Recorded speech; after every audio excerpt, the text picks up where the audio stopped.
그 얼마 전에 오로라 우리나라에서도 관측이 됐다고. 맞습니다. 실제로 근데 관측된 거 보셨어요? 아, 제가 눈으로 본 건 아니고요. 구경하신 주변 지인분들의 이야기를 들었거든요. 소식을 듣고 직접 카메라를 챙겨서 강원도에 가셨더라고요. 눈으로 봤을 때는 어렴풋하게 보랏빛의 기운이 보였고 카메라로 찍으니까 이제 선명하게 오로라가 찍혔다고 하더라고요. 우리나라에서 이제 운영하고 있는 몽골 지역에 설치된 우주물체 감시 망원경 네트워크가 있어요. 그 망원경으로도 선명하게 오로라가 포착이 돼서 꽤나 저위도 지역까지 오로라가 확실히 포착이 된 거는 확인이 되었습니다. 그 정도면 저 고위도 막 한 70도 막 이렇게 되는 데에서는 난리 났겠네요. 막. 그쵸. 잔치였겠네. 영국이나 미국 중위도 고위도 지역에서는 워낙에 활발하게 오로라가 포착이 돼서 일반 사람들도 충분히 스마트폰으로도 추억을 남길 수 있을 정도로 굉장히 큰 현상이었고요. 이게 사실 되게 우연히 겹친 일이었어요. 이번 게 네, 일단 태양이 11년 주기로 활동이 활발했다가 잠잠했다가 하는 주기성이 있습니다. 태양의 자기장이 계속 11년 주기로 남극과 북극이 뒤집혀요. 태양이? 네, 맞습니다. 그럼 태양 안에 있는 핵 같은 게 위아래가 바뀐다는 얘기예요? 그런 거라고 추측하고 있어요. 그래서 자기장의 방향이 뒤집히면서 딱 중간에 머무를 때가 제일 자기장이 약해질 때고요. 그다음에 다시 완벽하게 뒤집힐 때가 제일 활동이 뚜렷할 때거든요. 거의 한 11년 주기예요. 네, 그게 11년 주기로 이제 왔다 갔다 하는데 2025년이 곧 극대기예요.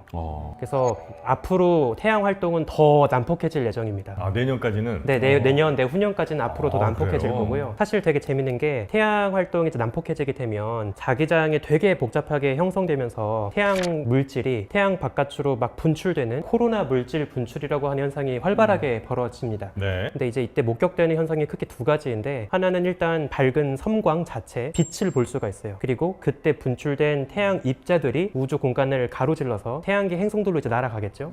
근데 섬광 자체는 빛이기 때문에 8분 안에 볼 수 있어요. 태양까지 거리가 이제 8광분이니까 8분 만에 볼 수 있지만 그 태양이 분출한 입자는 질량이 있다 보니까 빛보다는 느리게 날아옵니다. 그래서 섬광이 포착되고 나서 2, 3일 있다가 지구에 도착해요. 그래서 충분히 예보가 가능합니다.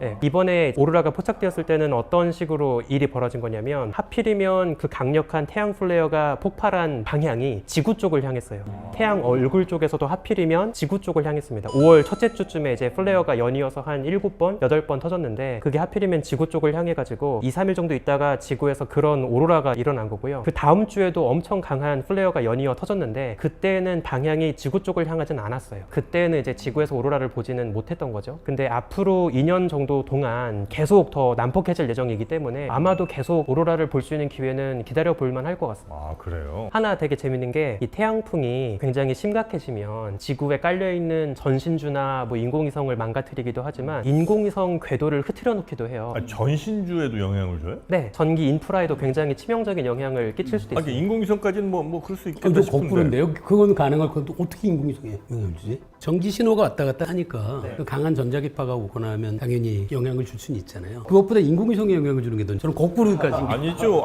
잠깐만. 이거 우리 둘이 잠깐 해결 좀 하겠습니다. 네네. 보세요. 우주에서 오잖아요. 그럼 이제 대기권에서 막아주겠죠, 당연히. 이 안까지 오는 거는. 근데 이제 대기권 밖에 있는 인공위성들한테는 영향을 당연히 주죠. 김범준 교수님. 지금 목만 아프신 게 아닌 것 같은데, 지금. 실제로 사례들이 있어요. 몇십 년 전에도 이런 역대급 플레어가 터졌을 때 대도시 일대가 정전이 되거나 이런 사건들이 있거든요. 그렇게 영향을 직접적으로 준다고요? 네, 맞습니다. 특히나 되게 심각한 게 오히려 현대로 올수록 인류의 인프라가 더 전기 기반이 되고 있잖아요. 그래서 오히려 더 태양 플레이가 취약한 인프라가 되고 있어요.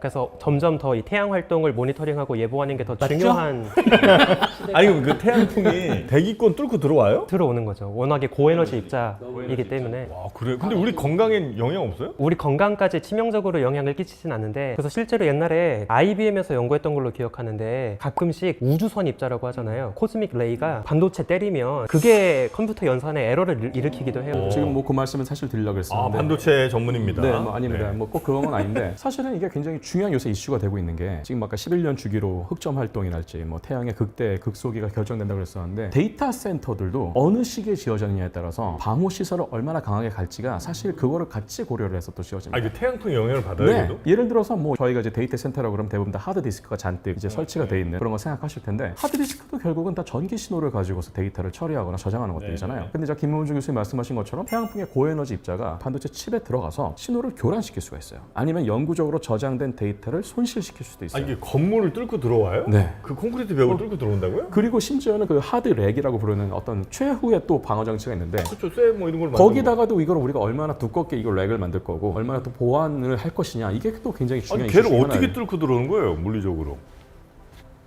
예를 들어서 그만 드시고요. 일단 이게 너무나 고에너지이기 때문에 벽을 뚫고 지나간다기보다는 일단 환풍기나 이런 통로로도 다 들어올 수가 있고요. 기본적으로 공기가 통한다. 완전히 밀폐가 되고 납으로 둘러싸고 원전처럼 만든다. 이러면은 오케이입니다. 근데 이제 그렇게까지는 할 수 없잖아요. 데이터 센터라는. 태양풍이 영향을 준다는 게 직선으로 막 이것저것 뚫고 들어와서 빵 때려서 뭐 영향을 주는 게 아니고 지구로 들어와서 그 입자들이 여기저기 흩어지면서 전자기기들에 영향을 많이 미친다 이거죠? 기본적으로 일단은 대기에서도 반응을 하지만 네. 이게 지표까지 들어온 애들도 충분히 많이 있을 거거든요. 네. 특히 아까 극대기 같은 그런 시점에서는 지표에 있는 데이터 센터나 전자기기들도 문제인데 사실 인공위성에 들어가고 있는 반도체에도 영향을 미친다는 게 좀 심각합니다. 인공위성의 반도체. 거긴 좀 직접적으로 때리겠네. 그래서 인공위성에 들어가는 반도체는 성능도 성능인데 신뢰성 문제에서 조금 더 이런 우주에서 들어오는 각종 우주선 혹은 태양풍으로부터도 보호가 충분히 될 수 있게끔 방호를 해줘야 됩니다. 제일 좋은 게 뭔지 압니까? 어떤 겁니까? 선인장. 아시죠? 뭐예요? 몰라요? 전자파 막는 선인장. 이거 참 모르시네. 여기서 또 약간 이제 어쨌든 예, 연식이 어쨌든 좀 나오죠. 네. 어쨌든 굉장히 우주 먼저님께서 말씀하신 내용을 조금만 더 붙이면은 네. 화성이 사실은 자기장만 좀 셌어도 생명이 살 수 있었을지도 몰라요.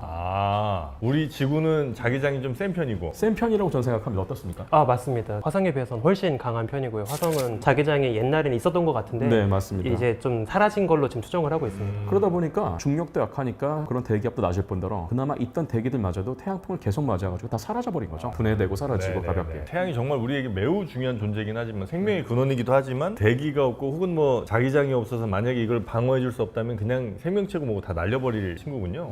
그래서 만약에 생명체가 존재한다면 지하에 있지 않을까? 화성에? 네, 만약에 존재한다면 음모론자 또 하나 나오셨고요.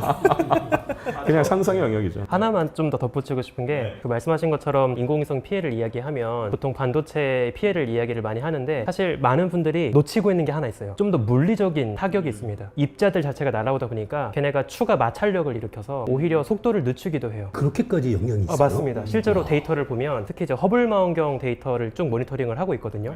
태양 플레어가 터지기 전과 터졌을 때 이후의 마찰력 세기를 비교하면 2배 정도 늘어납니다. 속도가 느려지고 고도가 약간 낮아지는 거를 확인할 수가 있어요. 아니면 오히려 솔라셀처럼 오히려 더 멀리 갈 수도. 맞아. 그런 식으로 우리가 뭐 적극적으로 활용해 볼 수도 있겠죠. 근데 그 정도면 네네. 우주정거장 괜찮아요? 뭐 사고가 일어나거나 이렇게 방어 대책 같은 게 있나요? 실제로 이제 태양 플레어가 만약에 정말 심각할 경우에는 그런 피해들이 있을 수도 있고요. 선외 활동 같은 걸 일단 금지하는 그런 것도 가능하고 말씀하신 것처럼 우주 정거장도 한번 띄워놓고 그대로 그냥 내버려 두는 게 아니라 계속 조금씩 궤도가 내려오거든요. 그러면은 가끔씩 엔진을 분사해서 다시 올려주는 그 기간들이 있습니다. 그래서 그런 식으로 계속 유지 보수를 하는 거죠. 태양풍은 뭐가 오는 거예요? 뭐 전자기 입자들이 오는 건가요? 에너지를 많이 머금고 있는 양성자, 중성자, 그다음에 원자 핵들 이런 것들이 다 날아오는 그런 거죠. 친구들이 날라와서 네. 그리고 이제 그 친구들이 날라와서 지구의 북쪽과 남쪽에 자기장이 강한 곳 이쪽으로 이제 몰려오는 거. 네, 맞습니다. 무엇과 반응하면 그 녹색 막 보라색 이렇게 막 카락하게 되는 거예요? 아주 좋은 질문인데요. 녹색 보랏빛은 왜 만들어지냐면 지구 대기권의 산소 분자랑 고에너지 입자가 부딪히면서 산소 분자를 들뜨게 하는 거예요. 산소 분자에 이제 에너지를 더 가해서 걔네가 잠깐 에너지를 먹었다가 다시 줄어들 때 그때 이제 빛을 방출할 수가 있거든요. 그래서 더 높은 고도에 있는 산소 분자는 보랏빛을 보통 발산하고요. 조금 낮은 고도에 있는 산소 분자는 녹색빛을 띱니다. 그래서 고도 구분이 명확하다 보니까 보통 오로라 사진을 보면 보라색층이랑 녹색층이 보통 되게 명확하게 갈려져 있어요. 그럼 녹색이 많이 선명하게 나올수록 굉장히 태양풍 이 친구들이 많이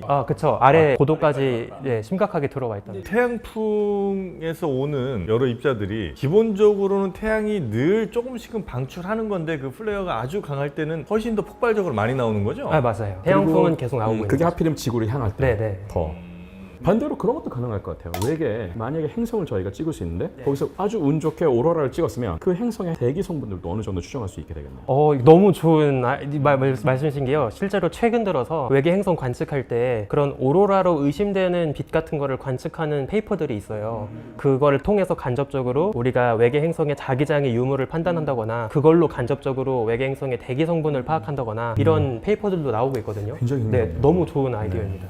그러면 그쪽에서 오로라가 만약에 발견되는 것 같이 보인다면 거기에는 산소들이 좀 있었을 가능성이 좀 높지 않나 이런 이제 생각을 할 수도 있는 거고요. 또 다른 종류의 네, 기체가 다른 있다든지. 빛일 수도 있고요. 네. 왜냐하면 저희가 어떤 기체마다 무슨 빛이 나올지는 저희가 다 알 수 있어요. 사실은 사람의 짐으로 보고 그 사람을 아는 것처럼 그 빛을 보고 무슨 기체인지 역추적하는 게 가능하다는 거죠.